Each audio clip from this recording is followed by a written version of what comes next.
আকাশবাণী খবর পড়ছি নমামি বসু। প্রথমে বিশেষ বিশেষ খবর। প্রধানমন্ত্রী নরেন্দ্র মোদী বলেছেন, সাহসিকতার সঙ্গে দেশকে সর্বদা রক্ষা করে যাওয়ার জন্য ভারত তার সশস্ত্র বাহিনীর প্রতি গর্বিত। বিহারে এনডিএ নবনির্বাচিত বিধায়করা আজ বৈঠকে বসছেন। দেশে করোনা ভাইরাসের সংক্রমণ থেকে সেরে ওঠার হার 93.05% পৌঁছেছে। মহারাষ্ট্রে আগামীকাল থেকে সমস্ত ধর্মীয় স্থান খুলে যাচ্ছে। জম্মু কাশ্মীরের নিয়ন্ত্রণ রেখা বরাবর অস্ত্রবিরতি লঙ্ঘন এবং ভারী গোলাগুলি বর্ষণের ফলে কমপক্ষে 4 জন নিরপরাধ নাগরিকের মৃত্যুর ঘটনায় বিদেশ মন্ত্রক পাকিস্তান হাইকমিশনের দায়িত্বপ্রাপ্ত আধিকারিককে ডেকে পাঠিয়েছে। করোনা সংক্রমণ এড়াতে মাস্ক পরুন ও ঠিকভাবে পরুন, 2 গজ দূরে থাকুন, নিরাপদ দূরত্ব বজায় রাখুন, হাত ও মুখ পরিষ্কার পরিচ্ছন্ন রাখুন। আসছে বিস্তারিত খবরে। প্রধানমন্ত্রী নরেন্দ্র মোদী বলেছেন, সাহসিকতার সঙ্গে দেশকে সর্বদা রক্ষা করে যাওয়ার জন্য ভারত তার সশস্ত্র বাহিনীর প্রতি গর্বিত। রাজস্থানের জয়সালমীরে লাঙ্গেওয়ালায় সেনাবাহিনীর জওয়ানদের সঙ্গে গতকাল তিনি দীপাবলি উদযাপন করেন। অনুষ্ঠানে সেনা জওয়ানদের উদ্দেশ্যে তিনি বলেন, হিমালয়ের উচ্চতা হোক বা মরুভূমির প্রান্তর, ঘন জঙ্গল বা সমুদ্রের গভীরেই হোক, ভারতীয় সেনারা সমস্ত চ্যালেঞ্জের বিরুদ্ধে জয়লাভ করে আসছে। শ্রী মোদী বলেন, লাঙ্গেওয়ালায় ভারতীয় জওয়ানরা যে বীরত্ব প্রদর্শন করেছে তা ইতিহাসে স্বর্ণাক্ষরে লেখা থাকবে। তিনি বলেন, দখলদারির মধ্যে অষ্টাদশ শতকের মানসিকতা প্রতিফলিত হয়। গোটা বিশ্ব এই বিস্তারবাদী শক্তির জন্য সমস্যায় পড়েছে। ভারত এ ধরনের ভাবনার বিরুদ্ধে জোরালো কণ্ঠ হয়ে উঠছে বলে তিনি জোর দিয়ে জানান। প্রধানমন্ত্রী বলেন, ভারতের কর্মকৌশল খুব পরিষ্কার, কারণ সে বোঝাপড়ার এবং অন্যদের বোঝানোর নীতিতে বিশ্বাস করে। কিন্তু যদি আমাদের পরখ করার চেষ্টা হয় তাহলে জবাবটাও খুব জোরদার হয় বলে তিনি দৃঢ়তার সঙ্গে জানান। প্রধানমন্ত্রী জোর দিয়ে বলেন, যে দেশ আক্রমণ এবং অনুপ্রবেশকারীদের মোকাবিলা করতে সক্ষম সে দেশই সুরক্ষিত। আন্তর্জাতিক সহযোগিতা বৃদ্ধি এবং পরিস্থিতির পরিবর্তন সত্ত্বেও এটা ভুললে চলবে না। সতর্কতাই নিরাপত্তার মূল চাবিকাঠি এবং জয়ের আস্থা হল শক্তি। অনুষ্ঠানে প্রধানমন্ত্রী বলেন, ভারত বিশ্বকে দেখিয়ে দিয়েছে যোগ্য জবাব দেওয়ার ক্ষমতা এবং রাজনৈতিক ইচ্ছাশক্তি তাদের রয়েছে। তিনি বলেন, ভারত আজ সন্ত্রাসবাদী ও তাদের মাথাদের বাড়িতে ঢুকে নিকেশ করে। গোটা বিশ্ব এখন বুঝতে পারছে নিজ স্বার্থ ক্ষুণ্ণ হয় এমন কিছুর সঙ্গে ভারত কোনো মূল্যেই সমঝোতা করবে না এবং বিশ্বমঞ্চে তা স্পষ্টভাবে দেশ জানান দিচ্ছে বলেও প্রধানমন্ত্রী উল্লেখ করেন। তিনি বলেন, এমন কোনো শক্তি নেই যা আমাদের বীর সৈনিকদের সীমান্ত রক্ষা থেকে বিরত করে। তিনি আরও বলেন, প্রতিরক্ষা ক্ষেত্রকে আত্মনির্ভর করে তুলতে সরকার সব রকম চেষ্টা চালাচ্ছে। উল্লেখ্য, দেশ জুড়ে গতকাল আলোর উৎসব দীপাবলি পালিত হয়। বাতাসে দূষণ ও করোনা সংক্রমণ প্রতিরোধে সুপ্রিম কোর্টের নির্দেশ মতো এবছর রাজধানী দিল্লি ও কলকাতা সহ দেশের সর্বত্র বাজির ব্যবহার নিষিদ্ধ ছিল। করোনা বিধি মেনেই মানুষ উৎসবে সামিল হন। বিহারে এনডিএ নবনির্বাচিত বিধায়করা আজ বৈঠকে বসবেন। পাটনায় এনডিএ 4 শরিক দল জেডিইউ, বিজেপি, হিন্দুস্তানি আওয়াম মোর্চা এবং বিকাশশীল ইনসান পার্টির নেতা ও বিধায়করা নতুন সরকার গঠনের ব্যাপারে আলোচনা করবেন।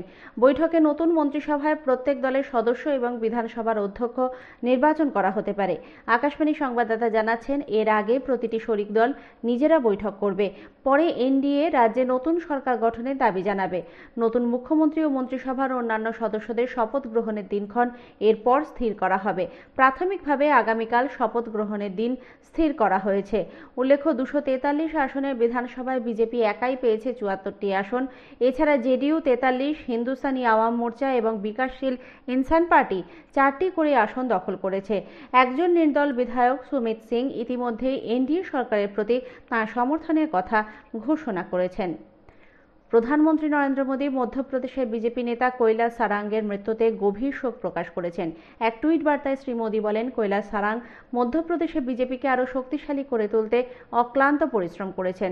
প্রধানমন্ত্রী শ্রী সারাঙ্গের পরিবারের প্রতিও সমবেদনা জানান। এ খবর প্রচারিত হচ্ছে আকাশবাণী থেকে। দেশে করোনা ভাইরাসের সংক্রমণ থেকে সেরে ওঠার হার 93.05% পৌঁছেছে। গত একদিনে 47,000-এর বেশি রোগী আরোগ্য লাভ করেছেন।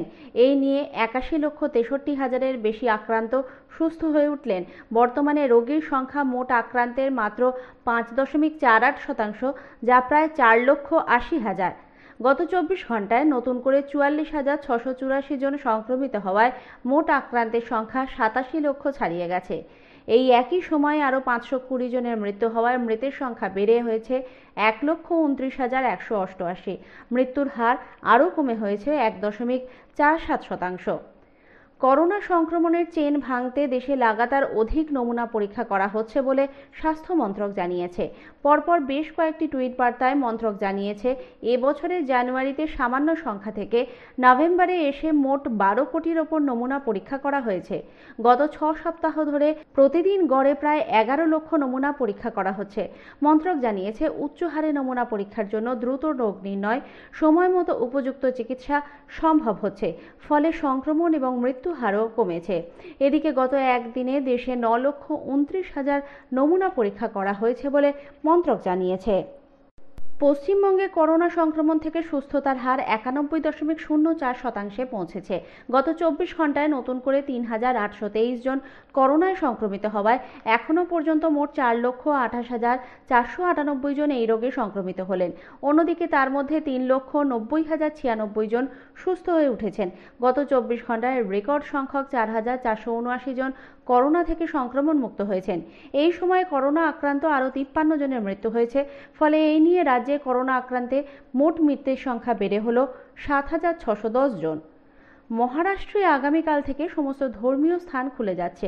কোভিড-19 অতিমারির আবহে মুখ্যমন্ত্রী উদ্ধব ঠাকরে এই ঘোষণা করে জনগণকে সতর্ক থাকার আহ্বান জানিয়েছেন। আকাশবাণীর সংবাদদাতা জানাচ্ছেন, রাজ্যে সংক্রমণের হার কমার ক্ষেত্রে সাধারণ মানুষ যে সচেতনতা দেখিয়েছেন, সেজন্যই পরিস্থিতি নাগালের বাইরে যায়নি বলে মুখ্যমন্ত্রী উল্লেখ করেছেন। তবে ধর্মীয় স্থানে মাস্ক পরা আবশ্যক এবং কোনোভাবেই যাতে ভিড় না হয় তা নিশ্চিত করতে হবে। কোভিড বিধি কঠোরভাবে মেনে চলার ব্যাপারেও তিনি নির্দেশ দেন।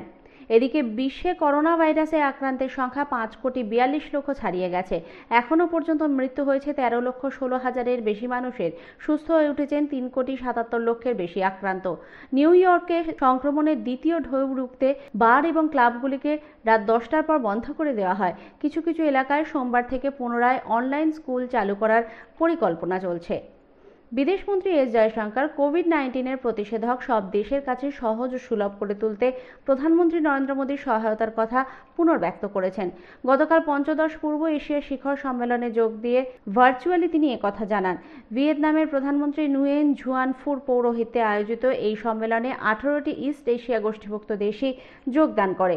ডক্টর জয়শঙ্কর তাঁর বক্তব্যে কৌশলগত বিষয়ে মতবিনিময় করার জন্য পূর্ব এশিয়া শিখর সম্মেলনের গুরুত্বের কথা তুলে ধরেন। আন্তর্জাতিক আইন মেনে চলা, আঞ্চলিক অখণ্ডতা, সার্বভৌমত্বকে সম্মান জানানো এবং বিশ্বব্যাপী নিয়মভিত্তিক শৃঙ্খলা রক্ষার ওপরেও তিনি আলোকপাত করেন। শ্রী জয়শঙ্কর বলেন, সব দেশের কাছেই ভারত প্রশান্ত মহাসাগরীয় অঞ্চলের গুরুত্ব বৃদ্ধি পাচ্ছে। তিনি ওই অঞ্চলে আসিয়ান এবং ভারতের উদ্যোগের মধ্যে সমন্বয়ের প্রশংসা করেন। জম্মু কাশ্মীরের নিয়ন্ত্রণ রেখা বরাবর গত শুক্রবার বিনা প্ররোচনায় অস্ত্রবিরতি লঙ্ঘন এবং ভারী গোলাগুলি বর্ষণের ফলে কমপক্ষে 4 জন নিরপরাধ নাগরিকের মৃত্যুর ঘটনায় বিদেশ মন্ত্রক পাকিস্তান হাইকমিশনের দায়িত্বপ্রাপ্ত আধিকারিককে ডেকে পাঠিয়েছে। ঘটনায় গুরুতর আহত আরও 19 জন।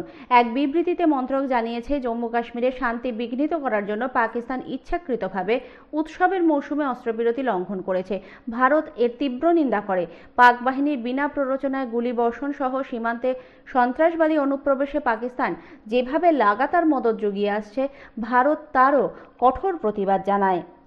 আফগানিস্তানের কাবুল বিশ্ববিদ্যালয়ে বর্বরোচিত হামলার মাস্টারমাইন্ড মোহাম্মদ আদেলকে আফগান সেনা গ্রেপ্তার করেছে। সেদেশের জাতীয় নিরাপত্তা দপ্তর সূত্রে জানা গেছে, আদেল হাক্কানি নেটওয়ার্কের হয়ে কাজ করে।